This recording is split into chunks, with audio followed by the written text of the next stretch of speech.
Hello friends, Radhe Radhe, Hare Krishna. Welcome back to my channel. Friends, आज हम बात करेंगे वैशाख मास के अध्याय 14 के बारे में। अध्याय 13 में हमने राजा हेमांग के कार्यों की गति का विवरण सुना। अब आज आइए जानते हैं अध्याय 14 में वैशाख मास में अन्न जल दान का महत्व एक पिशाच की कथा से जानेंगे। तो शुरू करते हैं। बहुत ही भावपूर्वक प्रसंग है। प्रेम मन और भाव से सुनता श्री नारद, इससे मतलब आप प्रेम भाव से सुनिएगा। तो श्री नारद जी बोले, मिथिलापुरी का धर्मात्मा राजा श्रुति इस अद्भुत चरित्र को देखकर सुनकर हाथ जोड़कर सुखपूर्वक बैठे हुए ब्राह्मण श्रुतिदेव जी से कहने लगा, हे महात्मा, मैंने यह बड़ा अद्भुत तथा आश्चर्यमयी चरित्र सुना, जिसके धर्म के प्रताप से इक्ष्वा वंशीय राजा हेमांग को मोक्ष की प्राप्ति हो गई।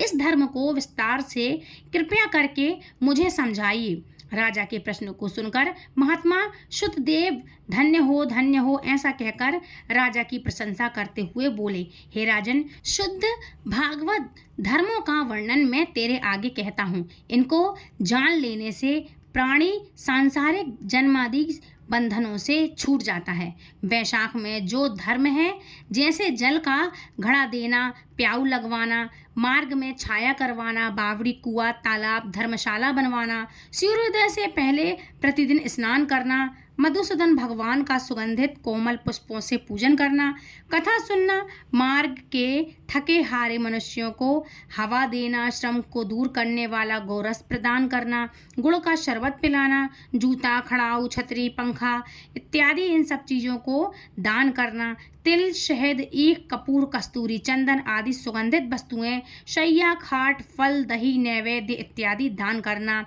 गऊओं को घास डालना, अन्न दान करना इत्यादि कार्य जरूर करना चाहिए। शरीर पर तेल आदि मर्दन मतलब मालिश नहीं करना, पत्ते पर भोजन करना, यह सब धर्म वैशाख मास में उत्तम है। स्त्रियों को मादा भगवान का पूजन जरूर से करना चाहिए। ऐसा न करने से पुत्र की आयु तथा पति सुख प्राप्त नहीं होता। वैशाख मास में जल और अन्नदान भूखे प्राणियों को अवश्य ही कराना चाहिए। न ऐसा न करने से पशु और पिशाच योनि मिलती है। हे राजन, मैं अन्नदान न करने की एक अद्भुत कथा तेरे सामने कहता हूँ, ध्यान से सुन। रेवा नदी के किनारे मेरे पिता पिशाच होकर भूख और प्यास के मारे शिथिल होने से उनकी सुधा और तृष्णा बढ़ गई थी। छायाहीन शैवल के वृक्ष के पास अन्न न मिलने के कारण अपना ही मांस खाने से कंठ के बीच में मांस खड़ा हो गया था। कंठ नली का छिद्र सूक्ष्म हो जाने से पीड़ा के कारण प्राण जाने का भय था। कुआं, बावड़ी, शीतल जल को विष समझते थे। मैं गंगा यात्रा के निमित्त जा रहा था। तब मार्ग में देव योग से रेवा नदी के किनारे पर मैं पहुंचा। वहां यह अद्भुत दृश्य देखा। शिलमय के वृक्ष की जड़ में एक पिशाच भूखा प्यासा चिल्लाता हुआ अपना ही मांस खा रहा है। वो पापी मुझे मारने के लिए दौड़ा, पर मेरे तेज के मारे निहत हो गया। मेरे हृदय में दया उत्पन्न हुई। तब मैंने उससे कहा, डर मत, तू कौन है? जल्दी बता, तुझे कष्ट से अभी छुड़ा दूंगा। मेरा ऐसा कहने पर अब अपना पुत्र मुझे ना जानकर वो कहने लगा कि पहले मैं अनर्थ देश में भूवरख्य नगर में जन्मा था। भूवरख्य नगर में जन्मा था। मेरा नाम मैत्र था और संस्कृत गोंद में उत्पन्न हुआ था। तप, दान, विद्या, यज्ञ आदि में मेरी बड़ी निष्ठा थी। मैंने संपूर्ण विद्या पढ़ी और पढ़ाई, संपूर्ण तीर्थों में स्नान किया। हे महाभाग, मैंने भिक्षा के लोक से वैशाख मास में अन्न का दान नहीं किया। इसी से मुझे विचार होता है कि मुझे पिशाच की योनि मिली। अब मेरे घर पर शुद्धदेव नाम का पुत्र है, जो बड़ा ख्यातिवान है। उसे मेरी दशा कह देना कि तेरा पिता अन्नदान न करने से स्वर्ग नहीं गया और नर्मदा नदी के तीर पर बड़ा पड़ा हुआ है और बड़ा दुखी हो अपना ही मांस खाकर वृक्ष की जड़ में पिशाच बना हुआ बैठा है। पिता को पिशाच योनि से छुड़ाने के लिए वैशाख मास में प्रातः काल स्नान करके विष्णु पूजा और भक्ति पूर्वक जल से मेरा तर्पण करे, फिर किसी ब्राह्मण को अन्नदान करे, जिससे मैं विष्णु पद को प्राप्त हो जाऊं। यदि तुम मुझ पर दया करोगे तो तुम्हारा कल्याण होगा। अपने पिता की ऐसी बातें सुनकर दुख के मारे उनके पापों पर बहुत देर तक लकड़ी की भांति पड़ा रहा और अपनी निंदा करके उनके पैरों पर पड़ा रहा और अपनी निंदा करके नेत्रों में आंसू भरकर कहने लगा, हे पिता, तुम्हारा पुत्र मैं ही हूँ, तह वियोग से यहाँ आ गया। अब आपके बताए अनुसार यात्रा करके शीघ्र घर जाकर मेष की संक्रांति में विष्णु भगवान के निमित्त अन्न तर्पण करूँगा। पिता के आज्ञानुसार मैंने तीर्थ यात्रा कर घर जाकर वैशाख के महीने में अन्नदान दिया। तब मेरे पिता पिशाच योनि से मुक्त हो विमान पर चढ़ करके मुझे आशीर्वाद देते हुए विष्णु लोक को गए, जहाँ से लौट कर कोई वापस नहीं आता। इसलिए अन्नदान सब शास्त्रों में बड़ा धर्म कहा गया है। हे राजन, यह सब धर्मों का सार भूत है जो मैंने तुमसे कह दिया। अब किस बात को सुनने को अब तुम्हारी इच्छा है, मतलब अब आप बताइए। सो पूछ, मैं मुझसे सत्य ही कहूँगा।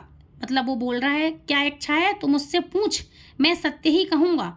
अब महात्मा की बात सुनकर मिथिलापुर के राजा श्रुतिकृति ने कहा, हे महात्म्य, जलदान न करने से इक्ष्वाकु वंशधर राजा का तीर जन्म चातक होना और मेरे घर में गिद्ध योनि बनाना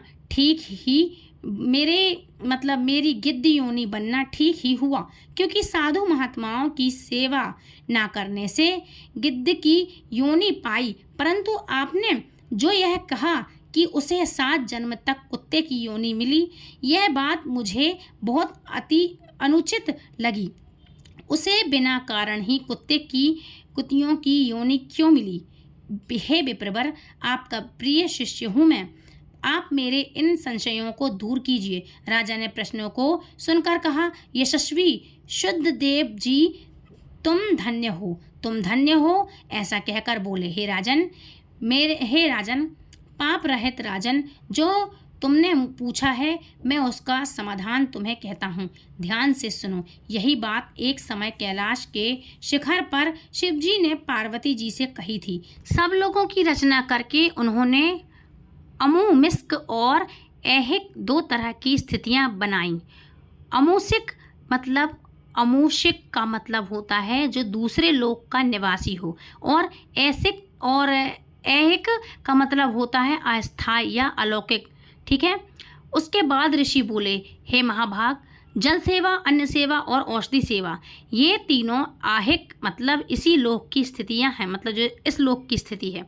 जब हम किसी की जल सेवा करते हैं, उसको औषधि देते हैं, उसकी अन्न सेवा करते हैं, तो हमें इस जन्म में लाभ मिलता है, हमें कोई पुण्य कर्म मिलता है, मतलब कोई ना कोई पुण्य कर्म हमें मिलता है।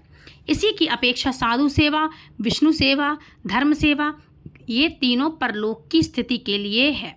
ऊपर के लिए ऐहिक करने से हमें तत्काल ही धन संपत्ति मिलती है।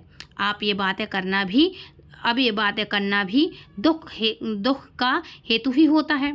ठीक है। यहाँ पर एक पुराना इतिहास है, तो सुनो। ऋषिवर बता रहे हैं, जो ऐसा पाप नाशक और अद्भुत है जिसके सुनने से आपको रोमांच हो जाएगा। यह दीक्षा में उपगत दक्ष प्रजापति एक समय महादेव जी को बुलाने कैलाश पर गए। उन्हें देखकर उन्हीं की भलाई सोचकर महादेव जी ने उठकर आदर प्रणाम नहीं किया। शिव जी ने सोचा, मैं संपूर्ण देवताओं का गुरु हूँ।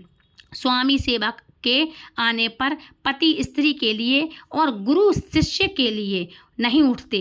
जो स्वामी स्वयं भद्रा आदि यानी नौकर सेवक वगैरह जो भी लोग होते हैं, दास वगैरह, उनके लिए अगर वो उठते हैं तो उनकी आयु, धन, यश तत्काल ही नष्ट हो जाता है।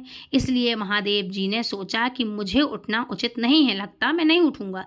यह मेरे प्यारे ससुर जी के लिए ऐसा विचार करके दक्ष प्रजापति की भलाई सोचकर महादेव जी आसन से नहीं उठे।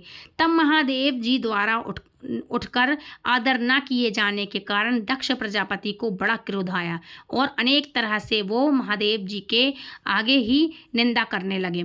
ऐसा अहंकारी जिसका धन केवल एक बूढ़ा बैल है, कपाल की हड्डियां धारण करता है, शमशान के घर में रहता है, सर्पों के आभूषण धारण करता है, संग में रात दिन भूत प्रेत पिशाच ऐसे दुर्लभ दुर्जन रहते हैं।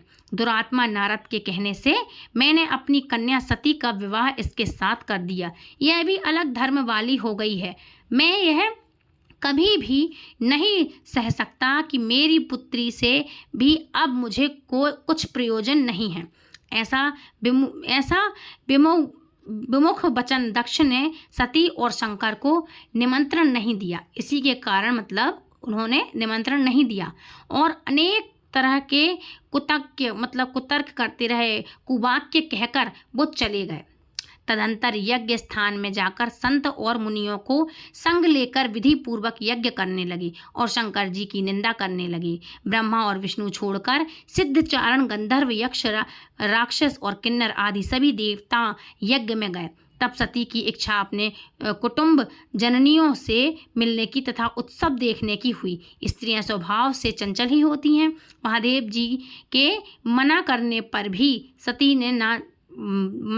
ने जाने के मन में ठान ली, मतलब वहाँ जाने की ठान ली। महादेव जी बोले, हे प्रिय, सभा में बैठकर वो मेरी निंदा करेगा जो तुझसे सहन नहीं होगा, जो तुझसे सहा नहीं जाएगा। तुम निश्चय ही शरीर त्याग दोगी, इसलिए तुम अपने पिता के घर मत जाओ, वहाँ जाने में तुम्हारा कोई कल्याण नहीं है। इस प्रकार समझाने पर भी सती नहीं रुकी, अकेली घर से निकलकर पैदल चलती गई। तब नंदी ने चुपचाप सती को अपनी पीठ पर बैठा लिया और महादेव जी के करोड़ों भूतादिक पीछे चल रहे थे, मतलब जो पीछे आगे पीछे करोड़ों भूतादिक लोग हैं वो सब साथ में चल रहे थे, वहाँ पे चल पड़े। सती जी महलों में होती हुई किसी के न बोलने पर उदास होकर महादेव जी की बात याद कर करके यज्ञ मंडप में पहुंच गई। वहां पर भी दक्ष प्रजापति और सभा के सब लोगों को अपनी तरफ देखकर किसी के न बोलने पर सती वहीं खड़ी होकर रुद्र की आहुति तक पिता की चेष्टा देखती रहीं। जब दक्ष ने रुद्र को छोड़कर बाकी सबके लिए आहुति दे दी तो सती की आंखों में आंसू भर गए और दुखी होकर बोली, बड़ों का अपमान करने से कल्याण नहीं होता। तुमने रुद्र की आहुति नहीं दी है। हे जितेंद्रिय ऋषि मुनि महात्मा इकट्ठे हुए हैं, इन्होंने भी तुम्हारी दृष्ट बुद्धि दूर नहीं की। विधाता इनके भी विमुख ज्ञात होते हैं। सती की ऐसी बातें कहने पर पूषा देवता मुख फाड़ कर हंसने लगे और दक्ष शिव की निंदा करने लगे। उनकी बातों और पति निंदा की सुनकर के माँ प्रायश्चित करने के लिए क्रोध से लाल होकर के शरीर त्याग करने का विचार करके सबके देखते ही देखते सती होम की अग्नि में गिर पड़ी।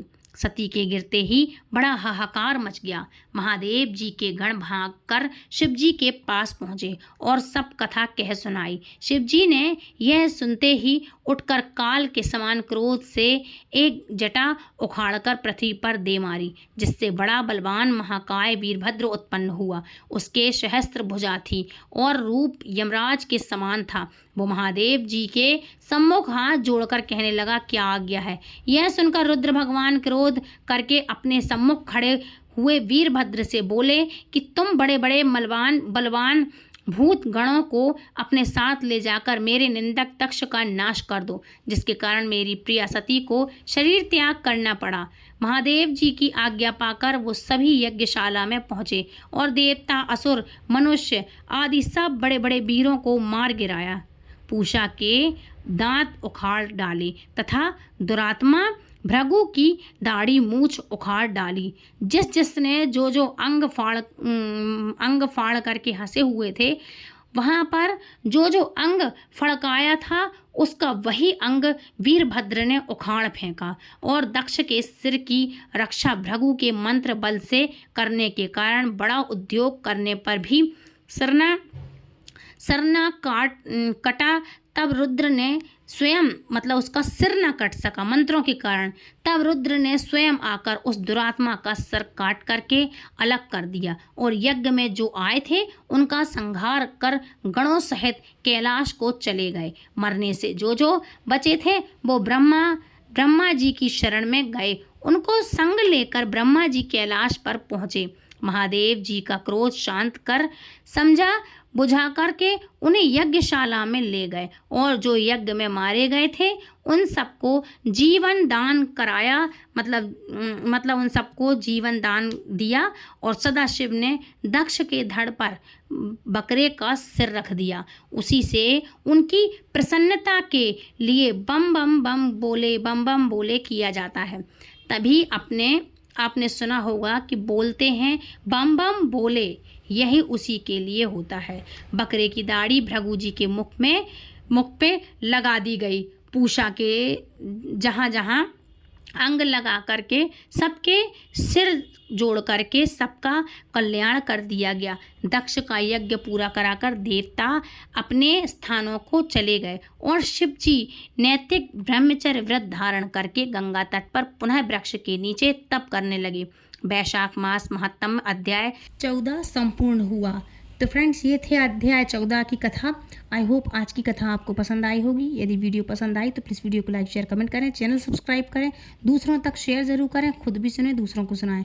तो फ्रेंड्स मिलती हूँ नेक्स्ट वीडियो में, तब तक के लिए राधे राधे, हरे कृष्णा, हरि बोल।